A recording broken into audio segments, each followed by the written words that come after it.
Hi friends, welcome back. ఆడిటీ prime వీడియోలో తెలుగులో కూడా ఉంది. తెలుగు డబ్బింగ్ బాగుంది. చాలా గ్యాప్ కదా, తప్పట్లే ఇక్కడ నుండి రాకుండా చూసుకుంటా. ముందైతే వీడియో లైక్ చేయండి, ఛానల్ని సబ్స్క్రైబ్ చేయండి. అదే మీరు నాకు ఇచ్చే పెద్ద సపోర్ట్.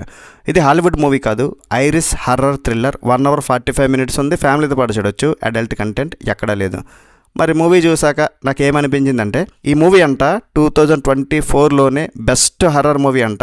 అండ్ విపరీతమైన క్రేజ్, పాపులర్, హైప్ ఒక్కొక్కడు ఎలా లేపుతున్నాడంటే, ఈ మూవీకి ఎందుకంత హైప్ వచ్చిందో నాకైతే తెలియదు. కానీ మరి ఓవరాల్గా మూవీ నాకైతే టైం వేస్ట్, పరమ బోరింగ్ అనిపించింది. నాకైతే హైప్ ఎక్కువ, కంటెంట్ తక్కువ అని నాకు అనిపించింది. అసలు దీన్ని ఎందుకంత లేపుతున్నారు కూడా అర్థం కావట్లే. ఈ మూవీ చూడడానికి నేనైతే నానా తంటాలు పడ్డా.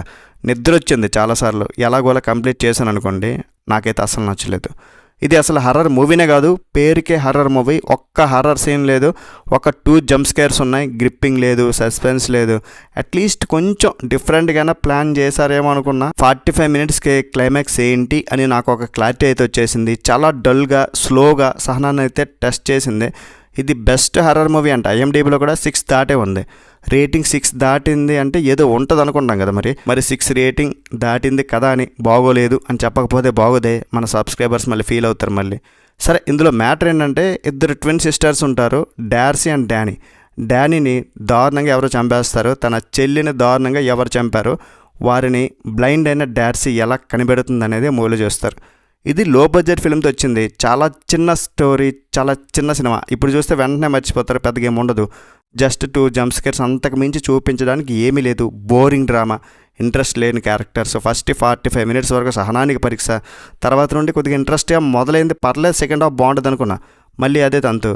దీనికి ఎందుకంత భయంకరమైన సినిమా అని చెప్పారంటే, నాకు తెలిసి హర్రర్ సీన్ ఎప్పుడు వస్తుందని మనం వెయిట్ చేపిస్తుంటారు. అందుకే లాస్ట్ క్లైమాక్స్లో ఆ బొమ్మకు ప్రాణం వచ్చి పరిగెడుతుంది. జస్ట్ ఏదో చూపిద్దాం అనుకున్నారు, జస్ట్ ఆ సీన్ ఒకటి పర్లేదు అనిపిస్తుంది. క్లైమాక్స్ కూడా తేలిపోయింది గాల్లో.